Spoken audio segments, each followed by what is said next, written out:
Talking F1 with Steve, Neil and the Gov. Hello again, my friends, and you are my friends. It's your Monday night Formula One pit stop. It is, of course, Talking Formula One, the show that puts you, the F1 fan, firmly in control, firmly in the driver's seat with the narrative. What do you want to talk about this week? What is running around the racetrack of your mind in terms of Formula One? An action-packed race this weekend from the Red Bull Arena, Austrian Grand Prix. Steve did say it would be a good one. Let's see if it lived up to his expectations. The boys have put together a cracking little talking point list for you tonight. They've got Charles back on top. Now, I was sort of not belittling, but I was saying, is there a question mark over this next driver? But he's come through so far. Schumacher, a different driver, new regulations working well, and poor fan behaviour at the track. That is, in addition to anything that you guys and girls at home want to talk about. You can come on the show, you can leave a comment, or if you're live watching us, you can, of course, get active in the live chat, as EJ has, who was going to come on, obviously, but sadly can't. He's not very well. EJ, rest up, take it easy. We'll try and get you through the next 30 minutes. Ben Moore, evening lads, back after a few weeks away to focus on himself. Ben, always good to take some time for R&R. Everything is good in TT Towers. Right, I want to talk to this man about his favourite driver, the aficionado, Stephen Thompson. No, I think Bottas he'll be the one to really hold out. And I don't mean Bottas, I mean Mr. Russell. He's getting a penalty. Yeah, he had a bit of a scruffy weekend. Well, I don't know, sort of a scruffy start to the race. Lap 1, Perez ran the outside of turn 4, and unfortunately 2 into 1 doesn't go. No, it doesn't. Round goes Perez. Damage for Russell. Fair play to him. He had a very, very good race back to 4th place at the end of it, with a penalty. He says it was unjust. But this is it. There's two sides to the story. Russell says it's a harsh penalty. What do you think about that? A harsh one, Russell says. I've got to agree. I think it was a penalty. We've seen that move a couple of years ago when Albon went around the outside of Hamilton, another Red Bull trying to go around the outside of Mercedes there. Ended up in the same situation. They were very, very strict this weekend on track limits. I think 43 warnings were issued overall on race day, which is incredible. So that's for track limits and obviously then penalties for any collisions or anything. I think it was deserved, to be honest. It did ruin Perez's race because he was right at the back for a few laps and ultimately ended up retiring. It did. We'll come to Perez and his point of view on it in a second. But from P17 to P4 for Russell, that is a hard drive. That is a good drive. That was a very good drive. The Mercedes did look very good this weekend. You know, they were in a shot of top 3 in qualifying before they both crashed. Not one Mercedes, but both qualifying. Both Mercedes, sorry. Very, very unusual to see Russell and Hamilton making mistakes. Hamilton probably more so, to be honest. Had it all to do. They had a good fight in the sprint, and they came good in the race. Hamilton had some good pace on him, and Russell, great fight back from damage and penalty and back of the grid almost. Was it a slow pit as well? I think Hamilton had a slow pit stop at some point in the race. One of them. So if not, he maybe could have been further up the field to challenge. But now, with every crash, there is a second driver. Normally, not always, normally involved. This one was Perez. He claims he could do nothing different. Is that the case? I don't know. I think Perez did come in very tight. You mean you haven't got a super license, Steve? I haven't got a super license. Shocking. I know. You've got a license? I've got a license. That'd be so funny if you no, mate, I pedal bike everywhere. Yeah, that's it. I've got a horse. You know, I'm old school. It's Red Redemption. Yeah, that's it. Well, fuel's expensive. You know, carrots are cheaper. So too right, it is. Perez obviously around the outside. We've seen, like I said, it before. Albon around Hamilton. Perez maybe could have given him a little bit more space. He did turn in quite tight, and he just understeered into Perez. Russell. It was inevitable. At first, I thought it could maybe have been just a warning or a time, just a warning rather than a time penalty because it's lap 1. And you've got basically 20 cars trying to get around one corner. But yeah, Stonewall penalty. So. I feel bad for Perez because he was on a bit of a streak, but that sort of come to an end. It's 2 or 3 retirements fairly recently. Yeah, he's now dropped behind Charles Leclerc again in the championship. We'll come to him in a second. He's having a super season. Obviously, the sprint race was in effect this weekend. Max was like lightning. One person that we never be accused of being like lightning is this man, Mr. Positivity, Neil Mole. Yeah, but we're crap. We're not going to dominate any team. Domination. Well, let's talk about Charles Leclerc then, because he's dominated this race back in the championship. Neil, talk to me about Charles coming out on top. Yeah, it's good to see. I had worries after, the sprint race, but he redeemed himself. He seemed really positive when Martin Brundle was talking to him. Basically, ever since he finished the sprint race, he was positive and saying that he was going to win the Grand Prix, basically, and he came out and done it. Not without a little bit of trouble at the end, though. Yeah, as a Charles Leclerc fan, that was heart in mouth stuff. Yeah. For those at home that perhaps didn't see it or remembering back listening during the week, what happened? How did it unfold? Why was it heart in the mouth stuff, Steve? Sainz, was not too far from the end of the race, really. Sainz is pressuring. Leclerc's gone by this point. He's way off in the lead. Looks like it's his race to lose. Verstappen is not as quick as Sainz. Sainz is really closing in on him. And it was just around turn 3. There's a straight running down into turn 4. And Sainz was all over the back of him. And then suddenly from the onboard shot, it just slowed. And there's this massive drop off in speed. And from the external camera, you just saw a puff of smoke out the back of the car. And then usually that's sort of when a modern F1 engine gives way now, you don't really see too much about it. You sort of hear it go and you hear it cut out. And then it just pulls off and then job's done. But this one, it was just smoking, and then there were a few wisps of fire, and then the whole back end of the car was just engulfed in flames. It was shocking. Sainz couldn't get out. He took his foot off the brake, and it rolled backwards.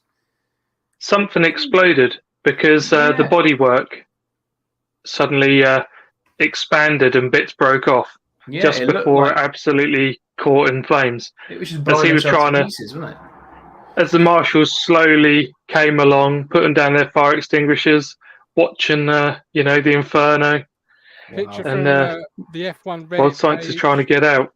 It was shocking. It was really, really bad. Yeah, look at that. You don't often see that sort of flame from a modern Formula 1 car. If going back to the sort of naturally aspirated engines from years back, yeah, all right, fair enough, you would do. But this was very, very unusual. And then as soon as one Ferrari has a problem, you then think, oh, God, here we go. It's only a matter of time until it affects another Ferrari power car. And then Charles Leclerc's radio sign came up on the screen. I'm thinking, please no. And he goes, what's going on with the throttle? And you're thinking, no, this can't be happening again. This is another clear victory. He's going to lose. And apparently the throttle wasn't coming up all the way. So it wasn't, the gear, the downshifts weren't working. And you could see Verstappen's time just getting smaller and smaller as the laps ticked by. Fortunately, they're quite short laps in Austria. But that was heart and mouth stuff. It really was. Ferrari couldn't look. Binotto was saying he wasn't actually watching towards the end. He was just looking everywhere he could. Wow. The relief on Charles Leclerc's voice when he crossed that line. But it was a great job from Leclerc this weekend. Sprint race, he maybe could have got Verstappen and had the pole for the main race, but the main race pace in that Ferrari was just incredible. Red Bull had no answer to it. Very, very good. Is he back in the championship race? Neil, 170 points to Max Verstappen's 208. Does this put him back in the conversation, or is it still firmly Max's to lose? If we were talking about last season, I'd say he's still got no chance. But with how reliability seems to be this season, yeah, it's looking a little bit outside, but there's still a good chance. He needs to just keep going and keep getting the wins. And as long as Ferrari don't mess it up, he's got a good chance. Yeah. Sorry. Go. No, fine. A couple of things I sort of take inspiration from, because I'd love, as much as I like Max Verstappen, I'd love for Charles Leclerc to win this championship. Not that I'm biased, because Russell isn't going to win it. There's a couple of things that sort of give me hope. One is that at one point last year, Hamilton was about 40 points behind Verstappen, and everyone thought, right, well, that's it. This is Verstappen's title to lose. And then it ended up going down to the final race. So you never know. And I suppose there is still questions about reliability on the Red Bull, obviously Ferrari, big questions about their reliability. But Red Bull. Yeah. Red Bulls have improved, but there seems to be, I don't know, there's still something out there. So reliability is going to be a big factor.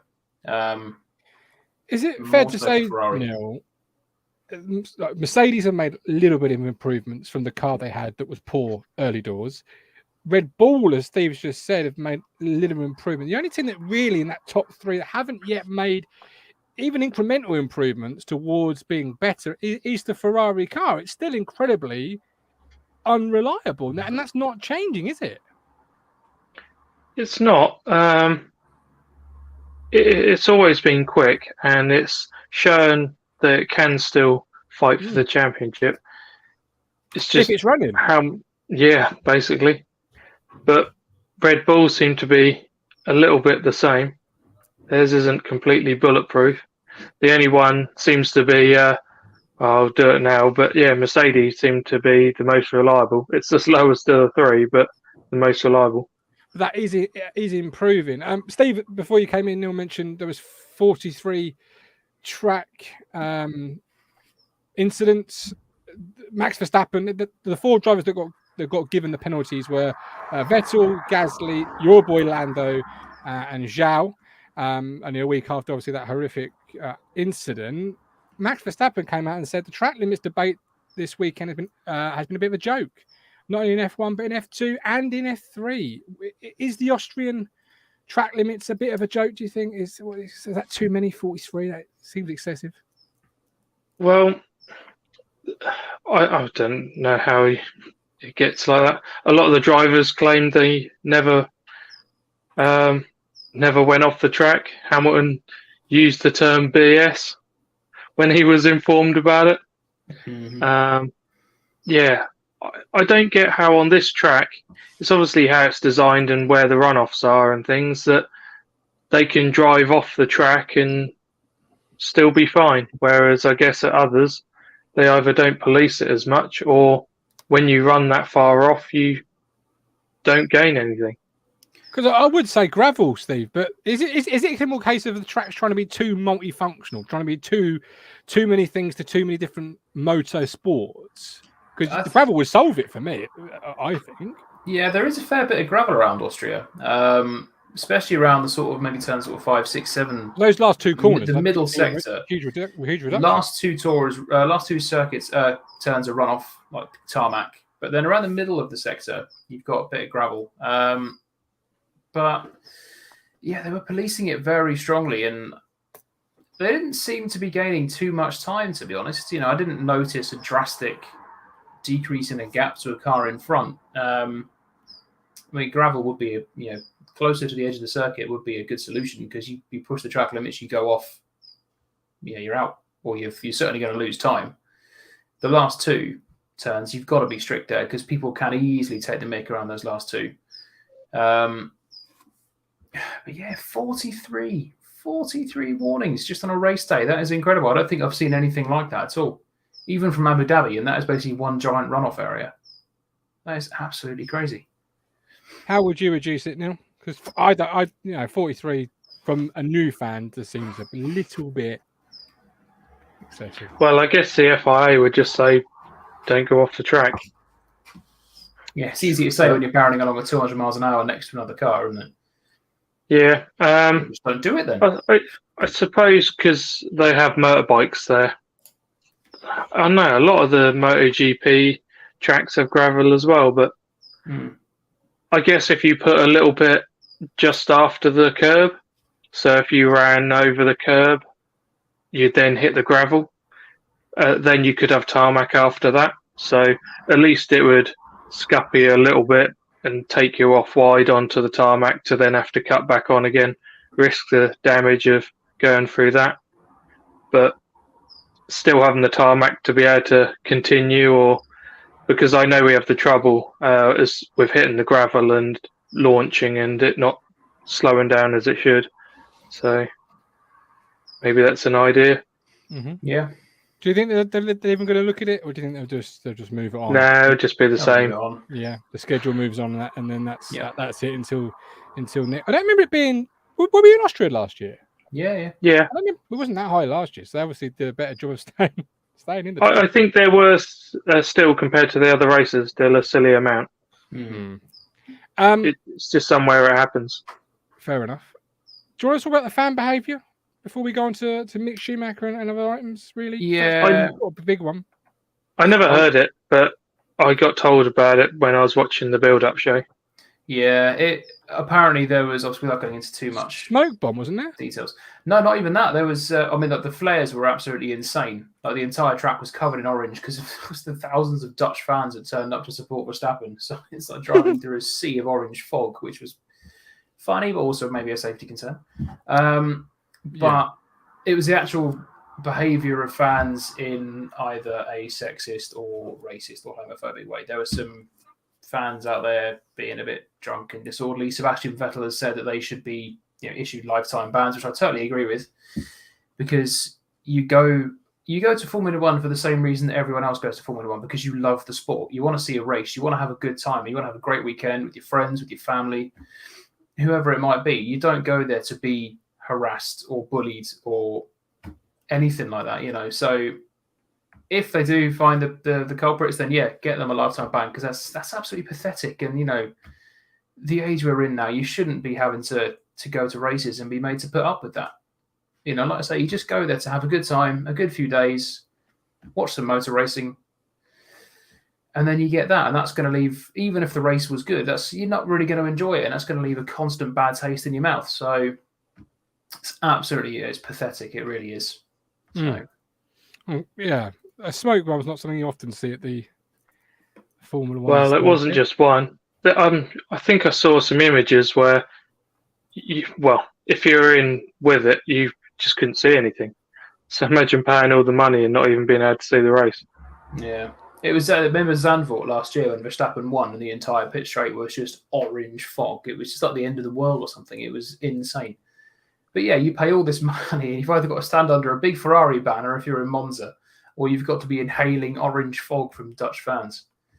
But that was quite funny. But it's the actual behaviour of certain individuals towards other Formula One fans who, there's no time for that. No time or place for that anywhere, Not just Formula One or football or whatever it may be. It's absolutely pathetic. And you're not a true fan if you're going there, because you go there to have a good time and to enjoy the experience. Because it's bloody expensive, primarily. It's not cheap, is it? You pay all that money, and it's not even just that, but you pay all that money to go to a Grand Prix and enjoy yourself. Enjoy it. It. Be the first Grand Prix you go to, Could be the only one you go to. It could well be, because it's not something you can afford to do year in, year out. No. So it could well be the only Grand Prix you go to, and people are going to say, "How was it?" And it was great, apart from that, and that leaves a constant bad taste. It's absolutely not like other sports pathetic. As well, where it's in one location for 12 races, so you can get a season ticket. Even it's very much like the circus. It comes into town, and then it'll roll out of town, and you'll see it again maybe 6 months to a year to just sometimes longer with certain tracks. Down the line. A few comments. We've got Louis Fenton. Hey, evening, everyone. Finally, it comes for Leclerc. Feel sorry for the signs. Hamilton is a new Mr. Consistent. He also adds there was a lot of fines at the end of the race on afterwards. Vettel, Hamilton, Leclerc, and Verstappen. Metal Jace. Also, the fans were playing music loudly on the campsite in the early hours, which was near the media campsite. Yeah. I didn't hear that. That's not the best experience for certain fans this weekend, I think. Wait, they meant the media camp. Yeah. Yeah, so that's just the media just playing loud. It's just Sky F1, just their volume up loud. Imagine that. Fuck that. I'm going camping for nothing or nobody. Mate, I'd love to. I would love to go to the Austrian Hills or Silverstone and just camp for the weekend. The thing is, the Silverstone one is normally downpour and you're trudging through the mud, and it's your own tent you've taken. They on Ted's notebook, they showed what Austria was like, and they specifically set up, there's these perfect uniform stretch of tents, and you can choose whether you have one of the bigger ones or the smaller ones. But it seems a proper organised thing. Much better than Silverstone. You can guarantee if I was to go to Silverstone and I stayed at an Airbnb, it would be glorious 30-degree heat. If I took my own tent to camp in a field, it would be pissing it down. That's just guaranteed, isn't it? If you decide to camp, it will rain. But it still looks like a hell of an experience. Absolutely. No, I'm still not camping for anybody. We've got track regulations improving or improved, and we've got the M to the S. Come to the M to the S last. We'll leave the best till we'll leave the improvements until last.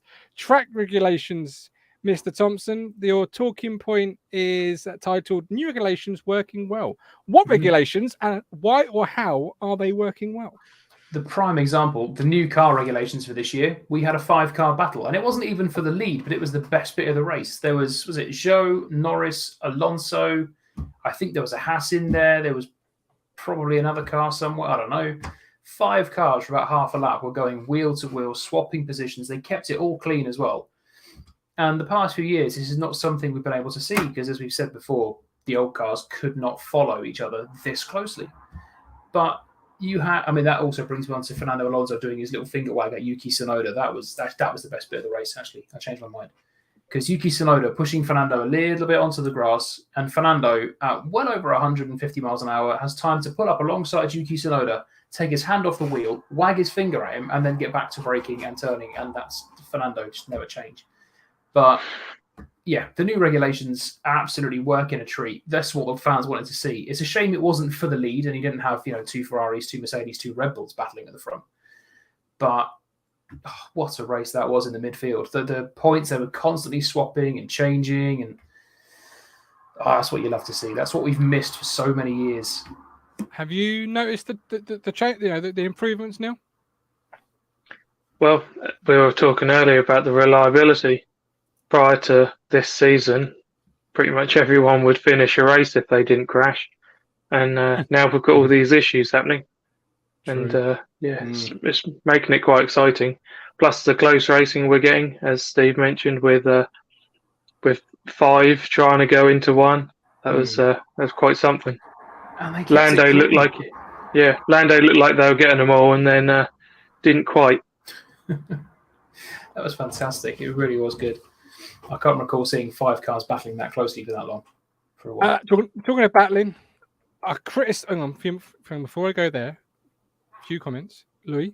Stephen, do you think with the performance Albon is getting out of the Williams, he can take Williams to the next level? And who would you like to see in the other Williams seat when Latifi leaves?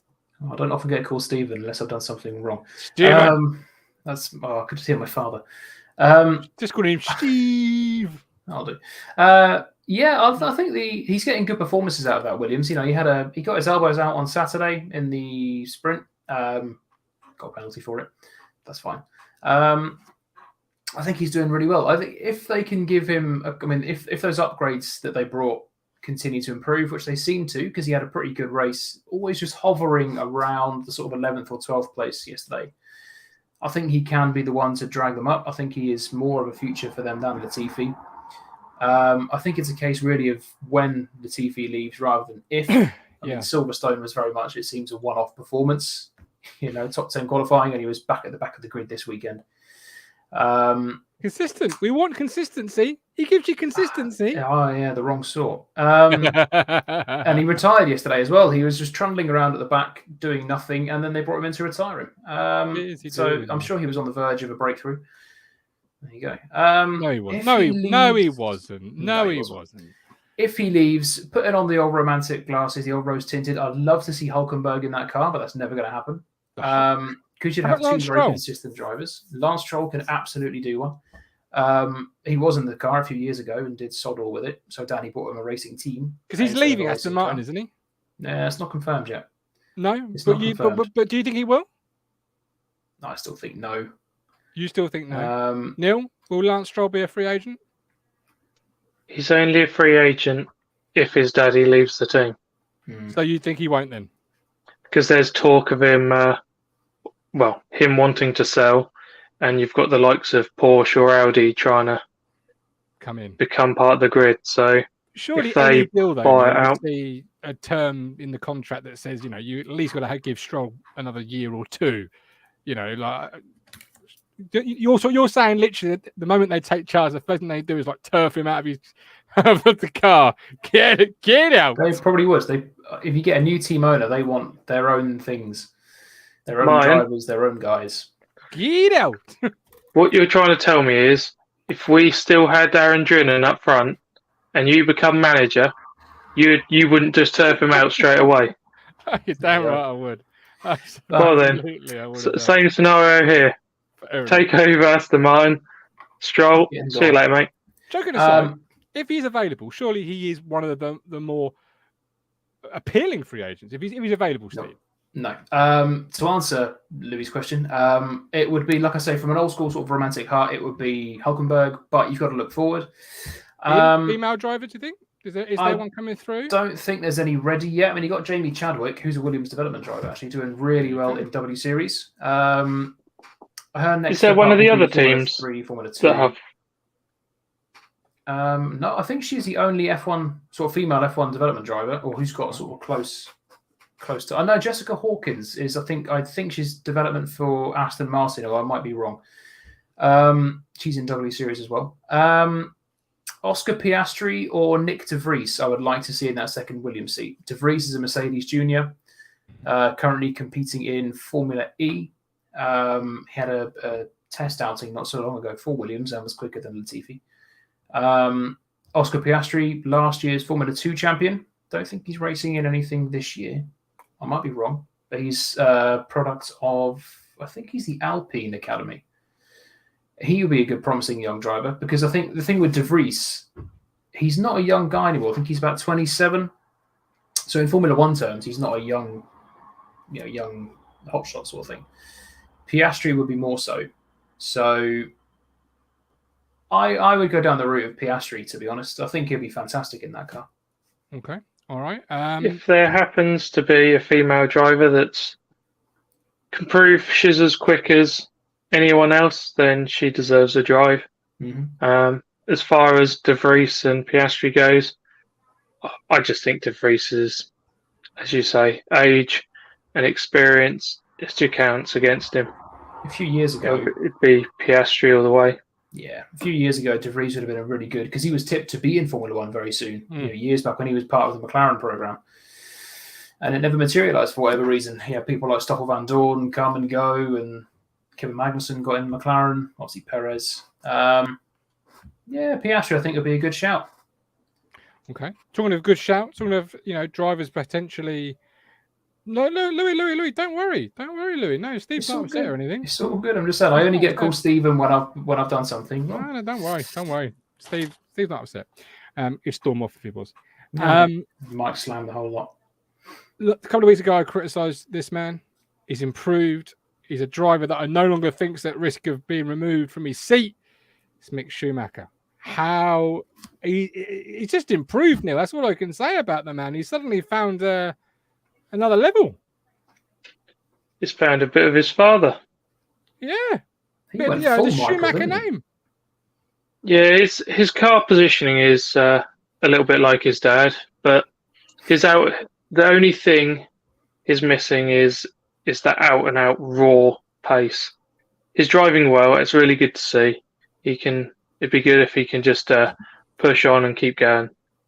But has he got that out and out raw performance? I'm not sure still. But it's good to see him improving, and if he can at least fight it with Magnussen, then he's doing a good job. He's far from a complete driver. It's only his second season. Last year, he didn't really have much to go on because that car was so woeful. He only had himself and Magnussen really to weigh up. Not Magnussen, sorry, Mazepin. This year, a far more experienced teammate, a very, very quick and a very aggressive teammate in Magnussen. And a car, it's not like it's just been a gradual crawl up the order either. It's suddenly, this is a car that is capable of fighting for good points. So, there was a lot of question marks about him. He broke his car in Saudi Arabia. Me. I said if his name was Joe Blogs, there'd be a lot more question marks about the driver. Well, he broke his car in Saudi. He broke his car in Monaco. But he wasn't getting anywhere either, was he? He wasn't making strides forward. He is now. When he was in with a shot of points, he'd make a mistake. When he hit Vettel in Miami, I think it was. When both of them were in the shot of points. Canada, he could have scored points, but the car failed. That's just because it's got a Ferrari in the back of it. So there were really loud cars going past. I'll buy you a fan. I'm buying one now. Tesco.com. Thank you. Other sites are available. Hell, I'm It's not so the hot in BBC. here. I don't It's know. like a sauna. Yeah, so Silverstone just seems to have lifted a weight off his shoulders. And yesterday, or over the weekend, he was just absolutely incredible. He was always around that pace of Magnussen. He was quicker than Magnussen at some stages. The fight with Lewis was brilliant on Saturday in the sprint race. Yeah, incredible. He seems like a different driver now. So this is the Mick I want to see. Like you say, he's not complete yet, but like you said, Neil, there's definitely elements of his father in him. That's for sure. As far as Ian said, what's Ralph doing now? He's just bad mouthing Lewis whenever he can in the media. Oh, why is it Jacques Villeneuve does it and Ralph does it? They've always got to come out to try and stay relevant, haven't they? Just go away. I think Ralph Schumacher's in driver management now. Couldn't even manage himself. Nah. Although he praises Russell on the 15th of June, he said that he was praising Russell up. I can't get the full quote at the moment, but yeah, there you go. That's what Ralph's doing. Right, as we close up today's show, in honour of, well, not in honour, it's too bloody hot, but no, I just said that I'm truly British. Heat wave obviously is upon us. Can you tell me what the hottest Formula One race was? Points if you can. Long Beach? No. It was in America. No, South America. Okay. So you're talking Interlagos? I'm talking Brazil. Ooh. Sao Paulo. Third. Interlagos. Yeah, that's Interlagos. Is it? Okay, well, there you go. I don't know. It doesn't say that on my sheet here, so apologies. 63 degrees was the track. Can you tell me who won that day? It was in 2007 on the 21st of October. No, Kimi Räikkönen.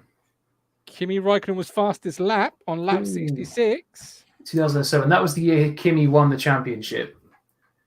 And he was first. You are correct. Yes. Yeah. And who was second, though? I'm gonna go Robert Kubica.